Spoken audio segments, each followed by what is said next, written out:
Boa noite, galera. Tá começando mais um programa Barulho no Motor. É um novo projeto que está surgindo aí para a TV Alegria, a TV que faz a sua felicidade. E eu estou aqui com um convidado muito especial, Lenilson. Ele que trabalhou há pouco tempo na Casa Bahia e também é um grande jogador de tênis que vai falar um pouquinho aí da vida dele, da carreira, do trabalho, de tudo. E aí, Lenilson, um prazer enorme ter você aqui no meu programa.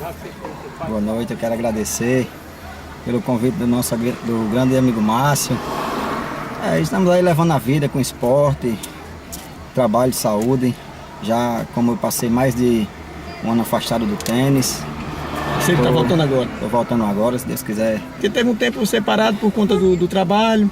Justo, aí nesse tempo eu aumentei uns quilos. Estou voltando agora. Senti o joelho quando voltei a jogar tênis, passei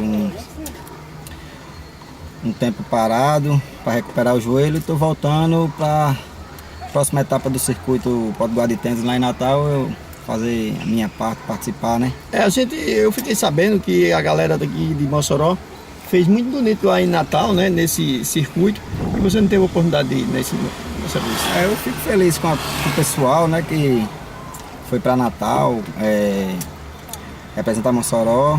Pena que eu não ocorreu um problema assim no joelho, mas estamos aí treinando, fazendo minhas caminhadas, voltando a treinar tênis, talvez agora, completo agora também com patins, né? Mais um esporte. Mais um esporte, né? É isso mesmo, talvez. Mas você já andou de patins de primeiro? Mas eu andei quando eu era criança, há mais ou menos 16 anos atrás. Fala um pouquinho aí da sua família, você é de qual família?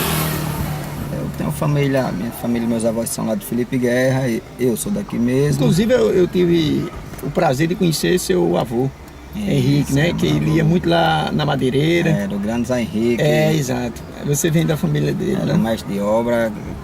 Começou a falar da família lá de Felipe Guerra. Quem foi em Felipe Guerra conheceu o castelo lá da família, né? Que hoje está sendo alugado pela prefeitura para ser, se não me engano, é a Secretaria de Cultura de Mas lá. era o quê? Era uma casa que você... Uma casa que foi construída lá, tava, como meu avô chegou a falecer, vai fazer 2 anos agora, dia 21, tava entregue as baratas lá, né, e o pessoal da família resolveu alugar a prefeitura para fazer a secretaria. E Lenilson, você assim, tem religião, tem...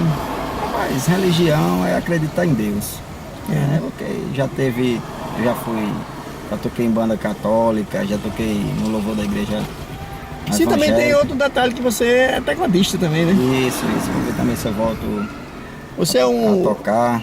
É um multifaceta aí das coisas aí, faz muita coisa. Isso, né? A gente faz um pouco que pode, né? Vai misturar música também, que é uma arte, Então, Lenilson, quer dizer que você é feliz na vida. A vida para você é muito boa, né? Tranquilo demais. Pois é, estamos aqui encerrando o programa. Vai dar o horário, porque senão estoura, entendeu? A gente paga caro. Isso. E foi um prazer enorme, viu? E quiser deixar algum recado aí, um salve aí pra alguém, pra um amigo, pra namorada. É a TV Alegria. Tamo junto aí, pessoal. Valeu! Civel, Comércio e Indústria de Madeira Oeste Limitada. Valeu!